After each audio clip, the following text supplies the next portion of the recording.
Hello viewers, welcome back to my channel. আসসালামু আলাইকুম। কেমন আছেন সবাই? আশা করি যে যেখানে আছেন ভালো আছেন। আমরাও আপনাদের দোয়ায় এবং আল্লাহর অশেষ রহমতে অনেক ভালো আছি। বরাবরের মতো আবারও চলে আসলাম নতুন আরেকটি রেসিপি নিয়ে। আজকে আমি বানিয়ে দেখাবো ইস্ট। ইস্ট আমাদের বিভিন্ন কাজে লেগে থাকে।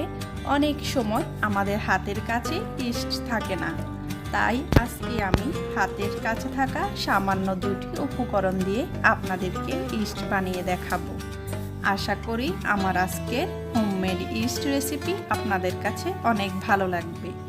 ভালো লাগলে সবাই আমার চ্যানেলটির সাথে থাকবেন।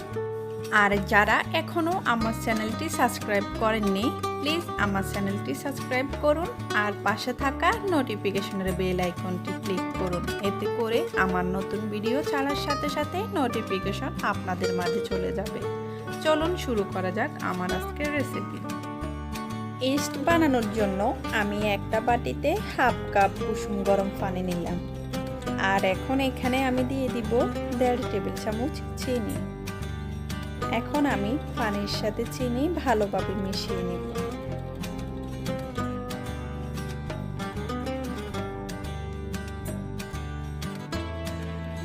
আর এখন এখানে আমি দিয়ে দিব 4 টেবিল চামচ ময়দা।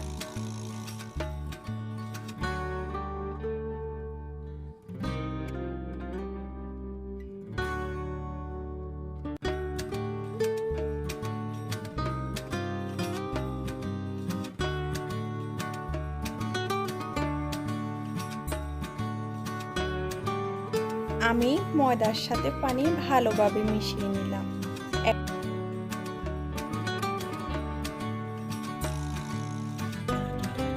এখন আমি বাটিটাকে ফয়েল পেপার দিয়ে র‍্যাপ করে নেব।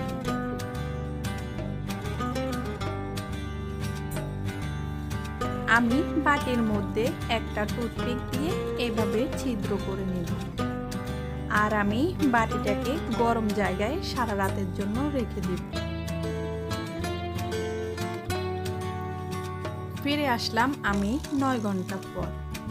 এখন আমি আপনাদেরকে দেখাবো আমার হোমমেড ইস্টটা কতটা পারফেক্ট হয়েছে।